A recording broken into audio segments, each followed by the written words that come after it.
Okay, here's an early Watkins, early 60s V-fronted Dominator amplifier that I'm just going to service for sale. It's in pretty good condition. It's one of the sort of greenish ones, turquoise. The front grill's good, still got the little brass Watkins names. And let's have a look at the back. Just spin it round. Looking at the top here, Watkins Dominator. It's got the tremolo and the inputs here for different microphones: crystal, low, dynamic, and ribbon, low and high settings for your microphone. Tremolo, speed, depth, there's a tone and volume. There's a little 240 volt, well, it goes up to 250, but 200, 220 by 250 selector, huge bulb. Still got the original plastic handle, like a luggage handle, which rattles like hell when you're playing, so you have to put a piece of foam on it or something to stop it rattling. The back, it's got the big wide grill still in place, and the characteristic hole in the back for storing your cables, mains cable.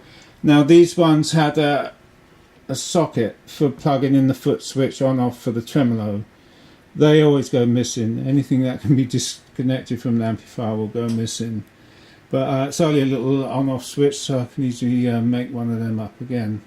Quick look inside. I've already undone the screws, so just leaning the panel back. Still got this little wooden enclosure to stop you pushing the cables in too far. Still got the two original ELAC 10-inch speakers. They look in good condition. And now the circuit board. These amps, Charlie Watkins did change from tag board to circuit board fairly early on, because to cut costs and speed up production. These tag boards are not too bad. I mean, these circuit boards are not too bad. Anyway, the components on there, the electrolytics have to be checked. All the components are checked. It's only the electrolytics that really are likely to have gone, the power supply ones. Now looking in here, it's got the original transformer, twin fuses. All the components look original, including this little circuit board here. It's just mounted on some rubber grommets, help cut out vibration noise. The two preamp valves. This valve's failed. This is quite unusual really for a preamp valve to fail. Must have got damaged somehow when being plugged in. Twin EL84s, an EZ81 rectifier, and I'll be continuing with the video, see how we get on when I check it out, see what components need changing. Just took the chassis out and turned it over just to show you what's on the other side. It's held in by a couple of screws and bolts, not easy to get out actually, but just looking at the other side, it's got the original output transformer with the typical high frequency snubbing capacitors and resistors that Charlie put on all these transformers, plus there's a feedback resistor there going back off the 16 ohm tap. The speakers are connected to the 8 ohm tap. The main transformer is still original, and this amp has got all Plessey capacitors in it, and this one here, just have a look around the other side, it's got a date code on it, but it's just hidden. It says, just put a light on it, it's got June, but it's just behind the clamp, I can't really see it. But it's a 50 microfarad, 50 microfarad, 350 volt with a 425 volt surge, Plessey, and all these other red and yellow capacitors are all Plessey ones. So, and I think the other ones are Mullard ones, which are really good quality. The little light brown ones. All the resistors are carbon composite. So it's pretty much everything is original in this amp. So I'll continue testing all the components and let you know what I have to change. Okay, this is the Watkins Dominator V-fronted 2x10 inch combo amp, built early or 1960s, maybe about 1964. I've completely drawn out the circuit diagram, and it's very, very similar to the Scout that I did a video on. And I took the Scout circuit diagram and just checked it. There's just a few variations, which is typical with Charlie Watkins amps. They all seem very, very similar, and there were just a few circuit variations, either to use the components they had at the time, or I don't know why some of the variations were done. They're very, very minor. Anyway, this one, for those who are technically minded, I've got a complete circuit diagram here, and I'll just go through it. Now, this amp's in pretty good condition. The components used in this one are all Plessey electrolytics, including this big one here, and these very nice high quality Mullard capacitors, and you've got your carbon resistors, and a couple of other ones that aren't quite carbon, the same compressed carbon, but all original components. Now this is the circuit board version of the Dominator. Ones that preceded this had tag boards, but the circuit's still the same. And this circuit board is okay, actually. It doesn't take away from the sound, because it's the old design where you just sort of joined up the components just by drawing the circuit out before you etched it, and these are just like wires. There's very little capacitance between these, so it doesn't affect the sound hardly at all. Now this circuit, like I said, is very much like the Scout. This circuit board's identical, and virtually all the components are identical. Anyway, just going through it, I've got the circuit diagram here. As I pointed out on the Scout, the mains comes in here to this transformer, but the earth wire is connected to the center tap on the transformer, and the only point the chassis is connected to earth is way over at the input signal point, which is good for low noise, but you must have an earth these days to the chassis. Now the mains comes in here. They're the two fuses, still original transformer, and the green wire off the mains lead here is connected to this center tap position on the transformer, where all the other center taps are all connected. Now that ran off along this black wire to the smoothing capacitor, then onto the circuit board, and this big earth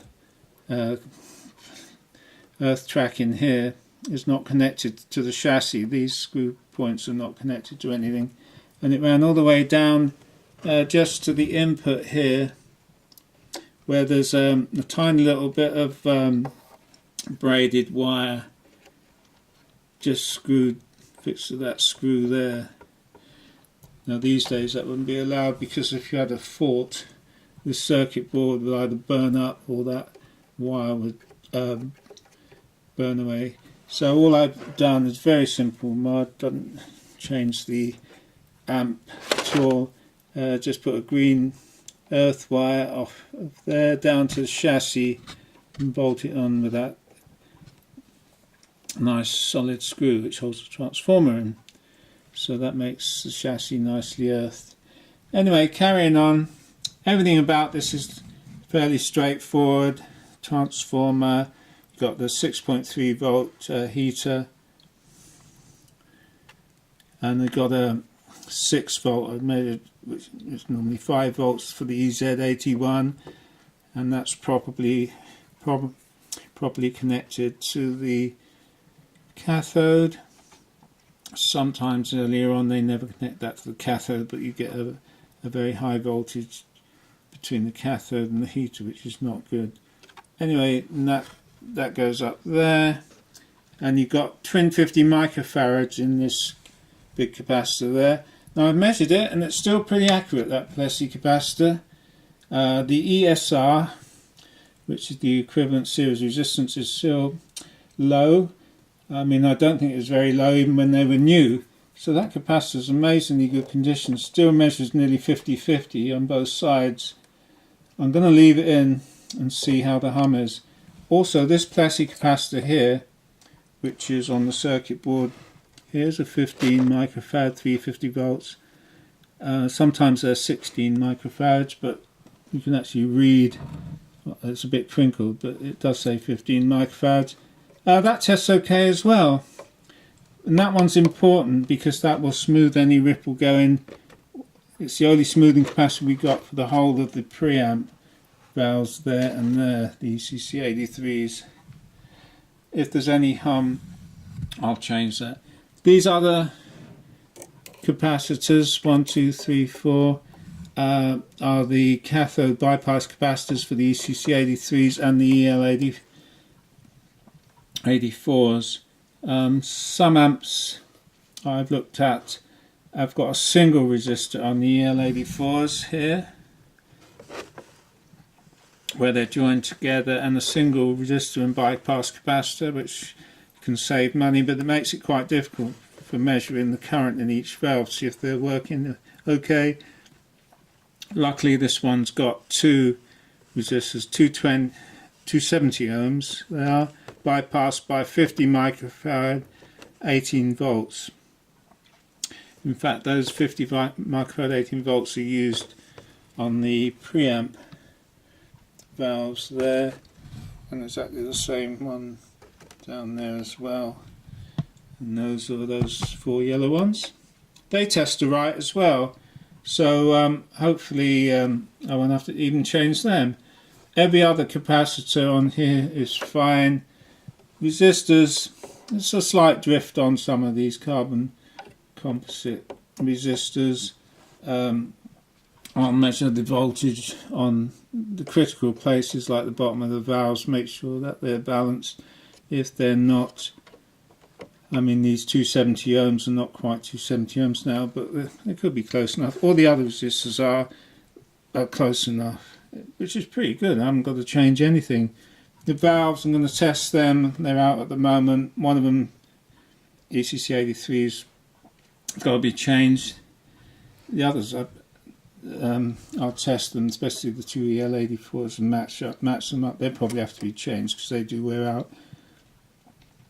The EZ81 probably needs checking, make sure it's still okay. All the original parts and switches and sockets, everything's original. It's very, very thin screen wires take the input signals down to this little circuit board here, which holds the valves. That's all original. So all I have to do now is connect it up and test it. On other videos I've made about this exact same circuit, I've found that there's a couple of weird things. The tone control, this one's not too bad, but the tone control on the main non-tremolo input, which is this one here, is one of Charlie Watkins' strange tone controls.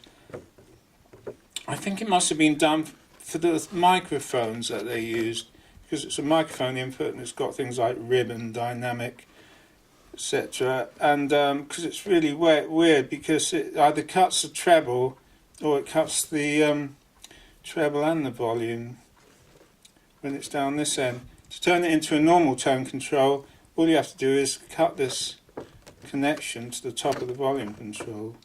Just unsolder the wire off the end of that 100K. Very easy to do. And then this just works as a treble cut instead of a volume cut as well. The feedback, there is a feedback from the speaker. It goes in here across this 120 ohm. So the feedback, as you lower the volume and increase and lower the volume, the feedback varies as well. They must have arrived at that by experimentation, I think. And this goes up to the phase splitter. It's very conventional. Well, it could have been improved later, but it's just got a single 47K there, and the signal split through these 1 megs. And then it just goes off to the valves like normal. Nothing special here. 100 ohms off the grid 2. That 1K5 up there has gone up a little bit to about 1K8, but I don't think the voltage will worry us. Speakers are still good. The tremolo circuit, normally these work fine. The speed variation, you can't get it very slow. I mean, you could mod this and make it work a bit slower. The depth, as I said in another video, is a bit weird. As you change the depth, it also changes the bias on this tube. And also, let's just move this. So I explained in another video, because there are there's one ECC83 here, and one half is for one input, one half for the other input. If you plug a guitar into one, the other one's just not being used. If you parallel these up, so the guitar goes through both and then the signal combines, you do actually get an increase in the sort of thickness of the note of the guitar. It does make a difference. It's quite nice actually. Very easy to do. I've got a mod here. It's only a slight variation of the wiring, and then you can plug in guitar in one, and it just goes into one half of the valve. But if you plug into the other socket, it goes through this connection here and this one, and you use both halves of the ECC83 and then it combines up. I probably won't do this mod on here because I'm going to sell this as an all original amp, but it's very, very easy to do. And tremolo has 2 inputs. You've got 100K input things which shouldn't affect the sound of the guitar. I mean, this one comes straight in, so which is good, but you might get a little pick-up radio interference sometimes, but they are screened. So everything else is pretty normal on here, all the capacitors and everything.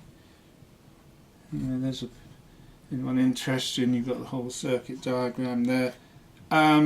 These voltages here are, in fact, when I measured the scout, I will power this up and check all the voltages and then write them on what it comes out at. So that's what I'll do next. After checking the valves and putting the valves in, I'll run it up slowly on the variac, check all the voltage, and see what it sounds like, and if, just in case there's any bit of noise or anything needs changing. And then I'll do the put a guitar in it and do a sound check. Testing the EZ81 from the Watkins Dominator B front that I'm refurbishing. Got it on test with the Mark III Avo. The book tells you the spec for the EZ81, how to set the controls, and on the 60 milliamp range it should show up as good. So got it on the 60 milliamp range, and they're showing the green is good, 1 would be dead center, but it's fine. That's on it's a dual rectifier, so we set it on D1 or D2, D2, both of them working fine. It's not an original EZ81, but it tests fine. Testing the EL84 valves from the Watkins Dominator. They are in fact made by RTC, the ones that were in there, and they've got codes on them. I think they're date codes. It says 7330, means they could have made in 1973. Anyway, I've set the, according to the book, EL84s, that's the settings on the switches. Set the negative grid volt 7.3 voltages on anode screen. Should give 48 milliamps, and then you can test the milliamps per volt. Should be 11.3. Now I've got one on test and it's showing about 45 milliamps. The negative grids, they're set about 7.3. It's quite sensitive. If I move that, it will change the it will change this anyway, so it's very sensitive, so anything slightly out of calibration. And it's close enough. Now to check the milliamps per volt, I've set it here approximately what they said, which was 11.3. It's on the inner scale 11.3, and down here that's 100 milliamps maximum deflection, so that's a 45. To measure the milliamps per volt, you have to turn this to 0, which I just do with this knob down here. Increase the sensitivity, turn it down to 0, and then you can just maximum sensitivity, and then you switch it to milliamps per volt, and you set it to number 1. Well, that's set to exactly 11.3, and it's exactly on 1, so the valve is almost perfect as per the original specification. So that's good. If the other one's as good as that one, we'll have a nice matched pair. So I'll just take the deflection off, and I'll test the other one next. Testing the other EL84, the RTC valve, and this time the current is, without changing any other settings, the current slightly higher, 48 milliamps, and then we just need to check the gain. So we'll turn this down to 0.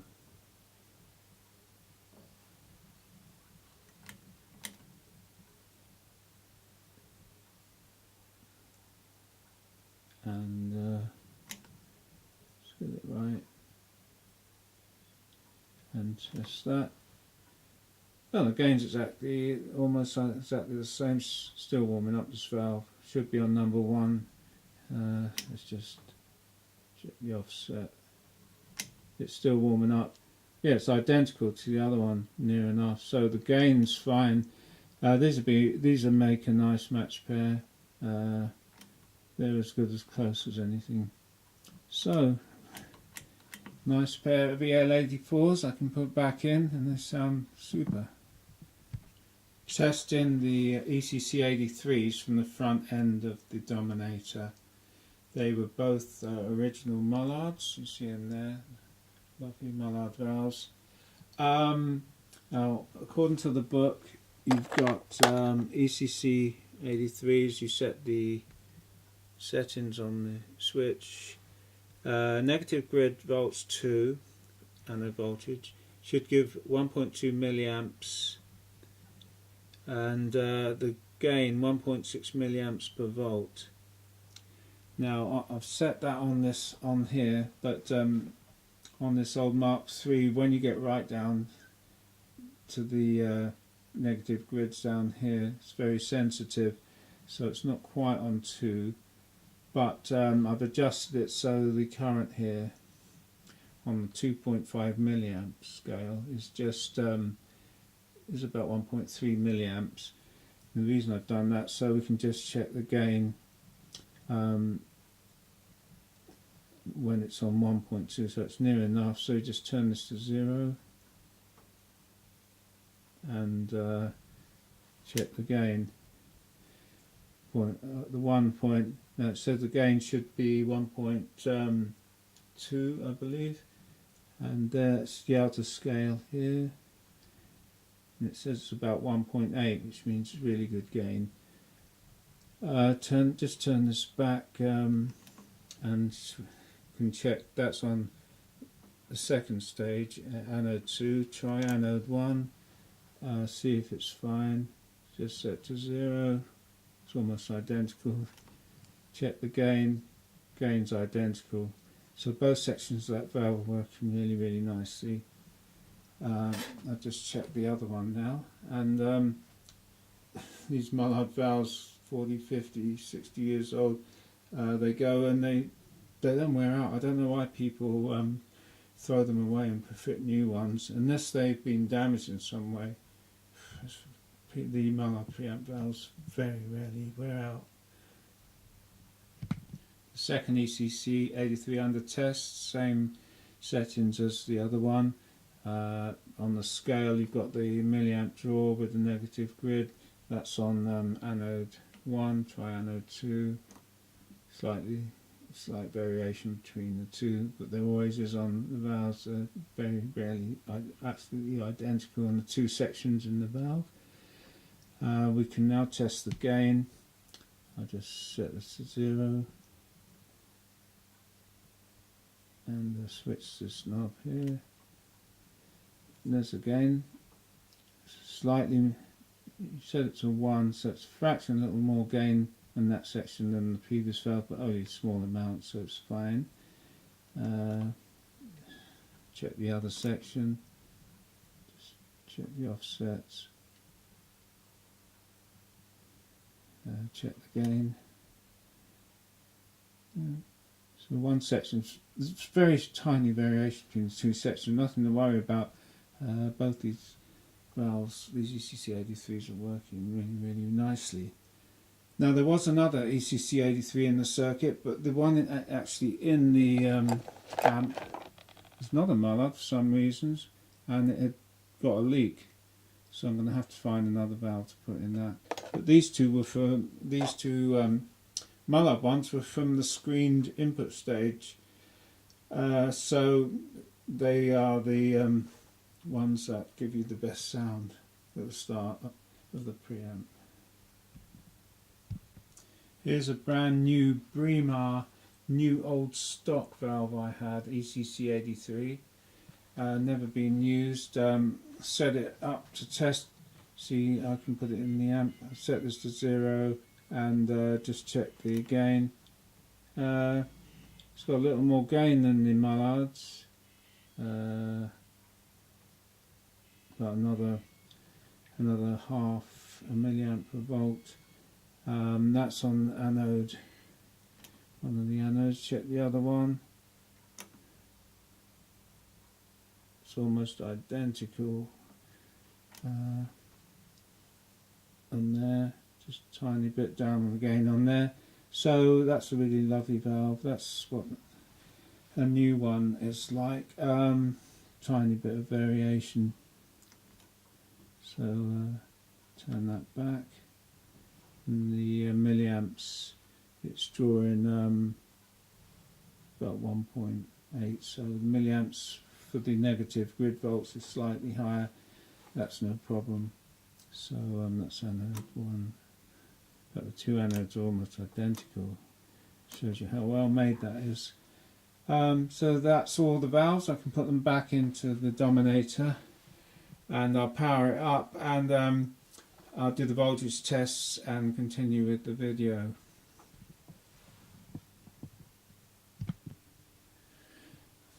Just a quick check of the Watkins Dominator, early check with the voltages to see how it's getting on.